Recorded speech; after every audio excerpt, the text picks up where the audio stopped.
जैसा कि आप सभी लोग जानते हैं कि पिछले कुछ समय से दोबारा से पेट्रोल और डीजल की कीमतों ने आसमान छूना शुरू कर दिया है। पिछले 3-4 महीनों में आम लोगों ने राहत की सांस ली थी कि अब पेट्रोल और डीजल के दाम बढ़ नहीं रहे थे। जो पेट्रोल और डीजल के दाम किसी वक्त 60-70 रुपये थे, वो एक वक्त में 100 क्रॉस करके कहीं 110, कहीं 105, कहीं 104 रुपये तक पहुंच चुके थे। मैं आप लोगों को ये बताने की कोशिश नहीं करूँगा कि 2014 में क्या दाम थे और 2022 में क्या दाम है, 2016 में क्या दाम थे, 2018 में क्या दाम थे। वो सब आंकड़े आप लोगों को अच्छे से मालूम है। आप लोग खुद जब पेट्रोल पंप पर जाते हैं तो आपको अंदाज़ा होगा। मेन मुद्दा ये है कि जब हम लोगों को ये समझना चाहिए कि जैसे ही चुनाव का ऐलान होता है, सरकार कीमतों को कंट्रोल कर लेती है और जैसे ही चुनाव के नतीजे आ जाते हैं, उसके बाद से सरकार फिर से दाम बढ़ाने लगती है।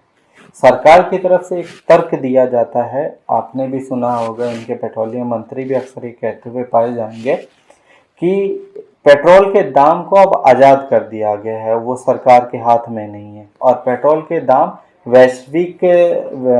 जो संगठन है या वैश्विक बाजार है वो तय करता है। तो ऐसा कैसे मुमकिन है कि इस वैश्विक बाजार में पेट्रोल के दाम प्रति बैरल आज से 2 महीने पहले, 1 महीना पहले, 3 महीने पहले बढ़ नहीं रहे थे और अचानक से अभी बढ़ने लगे। पेट्रोल के दाम तब भी बढ़ रहे थे कच्चे बाजार में, अभी भी बढ़ रहे हैं। मुद्दा ये है कि सरकार की नीयत, आपको असल में सवाल करना चाहिए सरकार की नीयत पर। वो हर चीज़ को कैलकुलेट करके अपने फ़ायदे और नुकसान से कैलकुलेट करके देखती। उसे लगता है कि सामने वाली जो जनता बैठी है या पूरे देश की जनता या पूरे राज्य की जनता है वो बेवकूफ़ है, उसको बेवकूफ़ बनाया जाए। चुनाव के टाइम में कहा जाए कि हमने आपको पेट्रोल और डीजल की कीमतों को ना बढ़ाकर राहत दे दी है, पर जैसे ही चुनाव ख़त्म, वो मुख्यमंत्री की शपथ ले लें या जहाँ पर राज्य सरकारों का गठन हो जाए, उसके बाद से दोबारा वहाँ पर वही फिर पेट्रोल आज 1 रुपया बढ़ गया, आज 50 पैसे बढ़ गए, ये खेल शुरू हो जाए। यहाँ पर देखने वाली बात ये नहीं है कि पेट्रोल की कीमत बढ़ने से क्या हम लोगों पर भी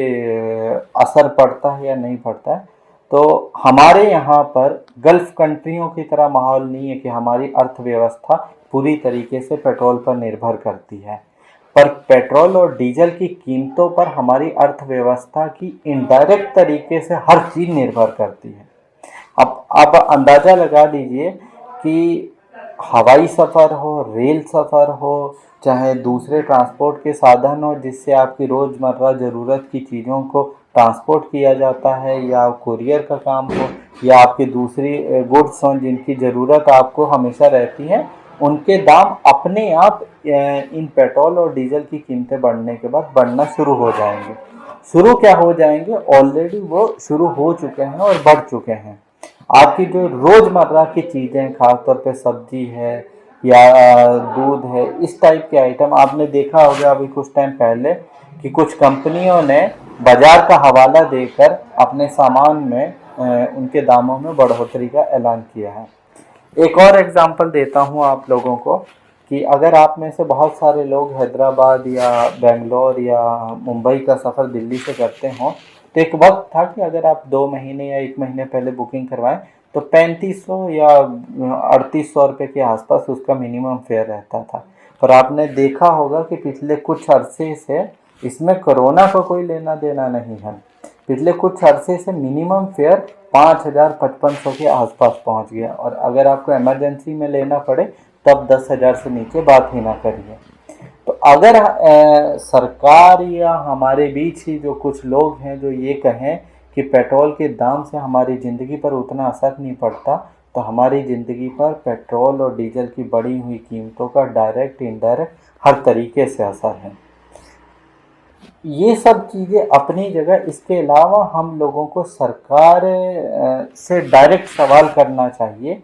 कि ऐसी कौन सी चीज़ है कि वो अपना जब फ़ायदा रहता है या जब चुनाव रहते हैं इन कीमतों को कंट्रोल कर लेते हैं, तब उनके लिए वैश्विक बाज़ार या वैश्विक मंदी या पेट्रोल की कच्चे तेल की कीमतें या प्रति बैरल जो बढ़ रही हैं उनकी कीमतों का हवाला नहीं देती है, पर जैसे ही चुनाव ख़त्म हो जाए, आम दिनों में आ जाए, तो फिर उसको दोबारा से शुरू किया जाता है। यहाँ पर एक ध्यान देने वाली और ज़रूरी चीज़ है, सरकार की तरफ से कहा जाता है कि वो लोक कल्याण की कामों के लिए पेट्रोल के कीमतों को बढ़ा रही है। तो आप लोगों को याद होगा कि 2012-13 के आसपास जो पेट्रोल की कीमतों पर या डीजल की कीमतों पर जो टैक्स लिया जाता था, उसमें से 2/3 कीमत का हमें पेट्रोल या डीजल दिया जाता था और 1/3 केंद्र सरकार हो चाहे राज्य सरकार, वो मिलकर वैट या टैक्स के रूप में लेते थे। आज हालत उल्टी हो गई है, 1/3 कीमत का हमें पेट्रोल या डीजल दिया जाता है और 2/3 उसकी कीमत टैक्स के रूप में केंद्र या राज्य सरकार ले लेती है। और इस चीज़ को भी मतलब बेशर्मी की इंतहा देखिए कि इस चीज़ को गाजे बाजे के साथ प्रचार और प्रसारित किया जा रहा है कि हमें आज इस बार 1 लाख करोड़ इकट्ठा कर लिया, इस बार 2 लाख करोड़ इकट्ठा कर लिया, 4 लाख करोड़ इकट्ठा कर लिया।